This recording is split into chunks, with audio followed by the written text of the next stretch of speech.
नमस्कार। आप सुन रहे हैं बुद्धा सेइंग्स यूट्यूब चैनल, जहां हर कहानी आपको जीवन की सच्चाई से मिलवाती है, मन को शांत करती है और सोच को सही दिशा देती है। गौतम बुद्ध और मौन की शक्ति। जहां शब्द हार गए वहां मौन जीत गया। एक समय की बात है, गौतम बुद्ध अपने शिष्यों के साथ एक सुंदर नगर के उपवन में ठहरे हुए थे। प्रातःकाल का समय था, वातावरण में शांति थी, पक्षियों का मधुर कलरव सुनाई दे रहा था और वृक्षों की छाया में लोग बुद्ध के दर्शन और उपदेश सुनने के लिए एकत्र हो रहे थे।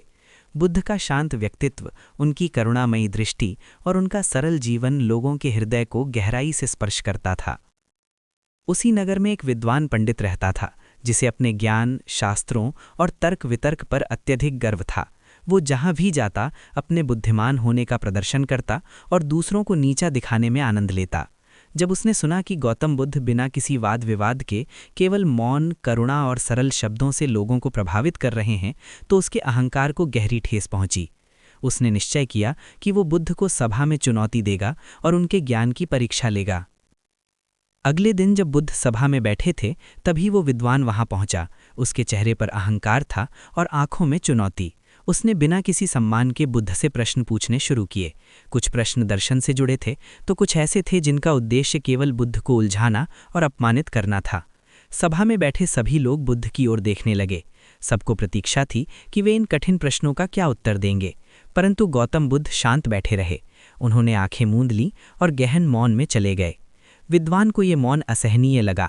उसने और तीखे शब्दों में प्रश्न किए, यहाँ तक कि व्यंग्य और कटु वचन भी कहे। फिर भी बुद्ध न तो विचलित हुए न क्रोधित। उनका मौन वैसा ही अडिग रहा, शांत और स्थिर। धीरे धीरे सभा में एक अलग ही ऊर्जा फैलने लगी। जहां पहले शोर और उत्तेजना थी, वहां अब शांति उतरने लगी। बुद्ध का मौन जैसे सबके मन को स्पर्श कर रहा था। कुछ समय बाद विद्वान थक गया। उसके शब्द समाप्त हो गए। उसके प्रश्नों में अब वही धार नहीं थी। वो स्वयं अपने ही अहंकार से पराजित हो चुका था।